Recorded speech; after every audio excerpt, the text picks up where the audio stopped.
I simply have to talk about this new Halo update because as a lifelong Halo fan, this is massive news. Halo released a new video called Halo A New Dawn, and it essentially covers the rebranding of 343 Studios to Halo Studios, as well as revealing features about the way Halo is made moving forward. The big announcement here is that Halo is switching to Unreal Engine 5 for all future titles, and they do refer to multiple games as well. They use the word games in the plural, which to my mind means the commitment to the future of Halo as a franchise is definitely there. Halo was originally created on Bungie's Blam engine for Halo 1, and despite some refinements to the engine for Halo 4, the games were using this old tech for all titles, including Halo 5. Can you imagine that? Think about the fact that Halo 1 was released in 2001, Halo 5 released in 2015, both using the same engine. They planned apparently on massively updating the in-house engine for Halo 5, but those plans never seemingly came to fruition. It was only with Halo Infinite that major changes were made to the engine with the creation of the Slipspace Engine. Slipspace was designed to make the game visually much more impressive, including real-time exterior lighting, and supposedly that was supposed to expand what was possible in the game. However, in the end, some of the Slipspace engine reportedly used basic development tools called Faber, and some parts of Faber dated back to the early 2000s, which must have just created a massive headache for developers looking to move forward that they're still having to use such old tech. Halo Studios, not 343, I'm gonna have to get used to saying that. Halo Studios hope that moving to UE5 will enable Halo to return to being the best in class for graphics and gaming. And in the video, Epic Games, they have a person called Lenny Simon, that he's the director of licensing at Unreal Engine. He says that they've not seen anything quite like this before in Unreal Engine, which is pretty bold to say that as a statement. And you have to imagine that a game like Halo, with all of its legacy assets, things it's made before, surely it can really flex some crazy muscle here, because in UE5, like making that game look next level, they've already done a lot of the hard work. They've got incredible things that already exist in their IP. Like they have the Spartan suits,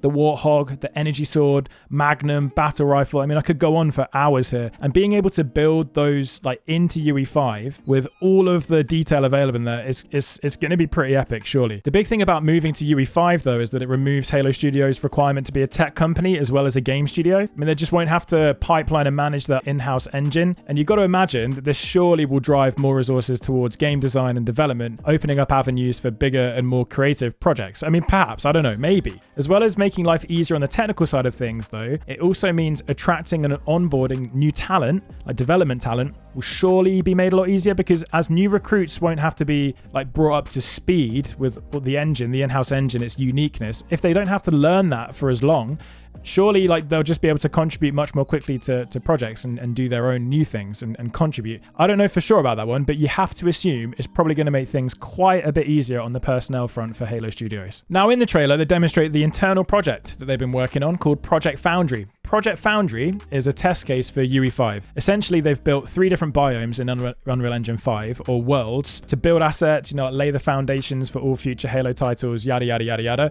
And this was quite cool, considering that the title, Project Foundry, is a reference to the lore of Foundry, which in Halo is where the Halo rings were created. And the kind of sleeping, dormant nerd that exists deep within me, I think that's pretty nice. The first world they show off here is the Pacific Northwest style biome, the absolute bread and butter of the Halo franchise to me, lads. I mean, even taking just a 1-second glance here at this sort of thing, it takes me right back to being a kid and playing the original Halo 1 and Halo 2. It's just a pure blast of nostalgia every time I see it. And whatever you think about Halo, you have to admit, if you're of a certain age, you'll look at this and you must feel a little something when you see this. It does look pretty cool, doesn't it? The second world is a snowy world. They call this the Cold Lands. It's essentially the same thing, but a winter biome. And they make reference here to exploring deformable landscapes and terrain. And given it's a winter environment, they must just mean like footsteps, right? Like footprints in snow. That's deformable terrain. Maybe vehicle tracks, explosions in snow, that sort of thing. However, it does make me ponder how cool more environment destruction might be in Halo.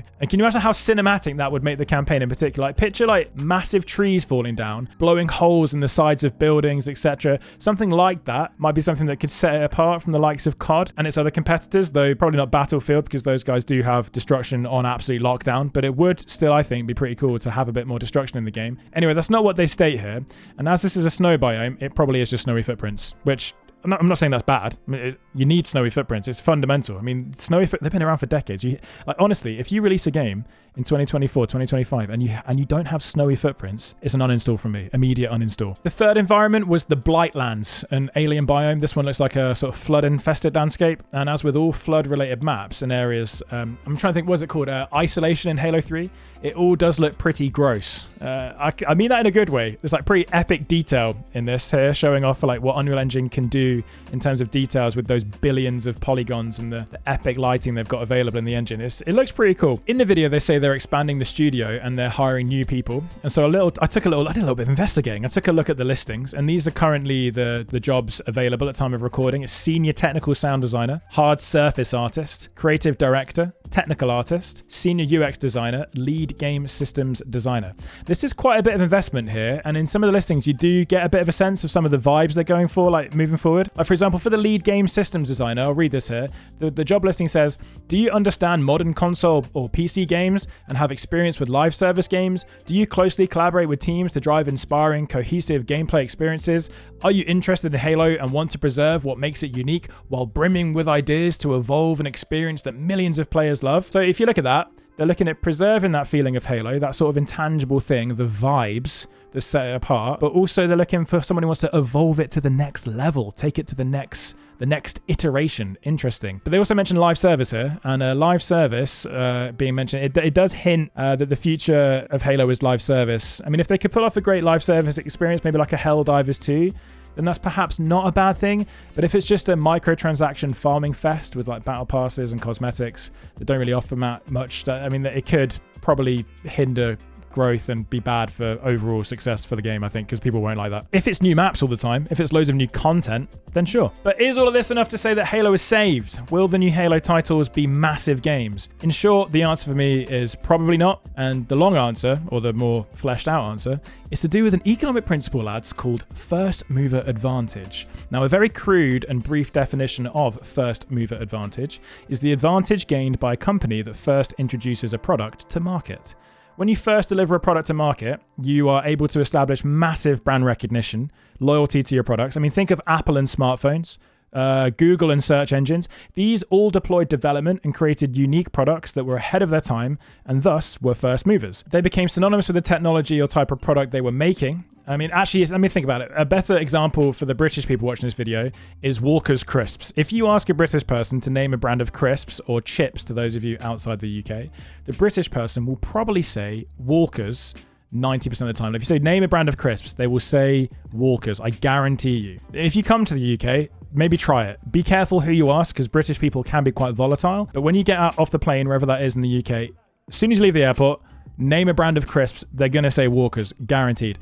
Now, you could say that this is what made Halo absolutely pop off originally, because it had first mover advantage. It was tied to Microsoft and the Xbox. It entered the market at a time delivering an experience that didn't really exist anywhere else. I mean, if you ask someone to describe a multiplayer video game or an FPS campaign game in the early 2000s, it's very likely that like the explanation would include the line, like Halo. Have you played it? Halo was pretty much synonymous with solo FPS campaign games, multiplayer gaming, and especially online gaming in the noughties. First mover advantage, though, does not last forever. It's important to note that as markets saturate, first mover advantage does dwindle. More and more products, competitive products from other competing companies, like your product, they enter the market. And so that means yours is no longer as unique. Furthermore, technology, consumer taste, these develop quite fast. And if you as a company can't keep up with it, if you don't keep your head on a swivel, your company, the original company, will actually become less synonymous with the type of product, the product type. To my mind, this is exactly what happened with Halo. The gaming world simply moved away from arena shooters and FPS campaign games. Think about it. Everything went towards large-scale online experiences like battle royales at a time when Halo was going all in on arena multiplayer. People used to say Halo doesn't need a BR. You heard it from the community around the time of the release of Halo Infinite, and to my mind, it was absolute madness. Like, just look at how Warzone revived the ailing Call of Duty franchise. They kept up with the moving market. Another development that Halo didn't keep up with is online crossplay. Instead, they're quite shackled by their Xbox exclusivity. Call of Duty, again, by comparison, that game has been available on Xbox, PlayStation for decades. Crossplay has been around since Modern Warfare, was it MW19 and Warzone? And that whole narrative about Warzone, if you remember, was that during lockdown, it helped people stay connected and play games with their friends like they hadn't done for a very long time. And crossplay was ultimately what facilitated the possibility of that happening. Had there been a Halo BR in 2020 at the same time, very likely it wouldn't have been able to compete with that because you couldn't have been, it's not as inclusive of everybody. So you have a much smaller audience, possible audience kind of share. I mean, how on earth could Halo keep up with Warzone when its available player base is nothing close to Call of Duty when you consider all the PlayStation players just didn't have access to Halo. So even if it did have a BR, it never would have been able to compete. Another final development in the market is the move away from consoles generally. People aren't really using them to the same degree. Xbox revealed sales of hardware like kit and consoles. It was down 42%. Following a 31% decline in the previous quarter. So if your game is tied to console exclusivity and that console is declining in popularity, then your game will decline in popularity. So to my mind, it's great that the UE5 stuff is happening. It's really awesome to see that. Could it save the game? It doesn't seem likely to me because addressing these business problems, these longer term problems, the lack of larger game modes, the lack of crossplay, and the tying of Halo releases to next gen consoles, I mean, that's what needs to be addressed. The graphics might be absolutely beautiful. The gameplay could be good enough to have a pretty good time, maintain a fairly good player base. But to take it to the next level, to grow the brand, not just kind of maintain it, because maintaining is not good enough because people die, players get older, players take on different responsibilities, the market is saturated, you got to grow your brand and your product. These kind of things, the way you do that is you have to kind of address these business management principles. These are things that kind of matter. You have to kind of keep up with the market or do something completely innovative. That's another thing. But I mean, how do you do that? I mean, I'm just Joe Schmo. I don't have a clue about how you do that. Very important to state that as well. Although I'm dropping some hard economics here, very important to state that I don't know how you fix the situation. I mean, to me, I love Halo. I will always love Halo. I will always play and buy the new Halo. Is that something they're maybe leaning on? Is that people like me, Halo fans, I'm buying it. It doesn't matter. I love Halo, right? But the problem is that the amount of people that are going to be happy to keep doing that each time around is going to dwindle. It's going to decrease. So you got to address some of these principles. These are things to think about, food for thought, the development, the future of the game. If you enjoyed this video, you kind of enjoy hearing this kind of thing, let me know in the comments. Let me know what you think about Halo. Do you think that just a graphical improvement is enough to save a game franchise? Or maybe not. Do drop a like as well if you enjoyed the video. Do subscribe if you're new, and I'll see you guys next time.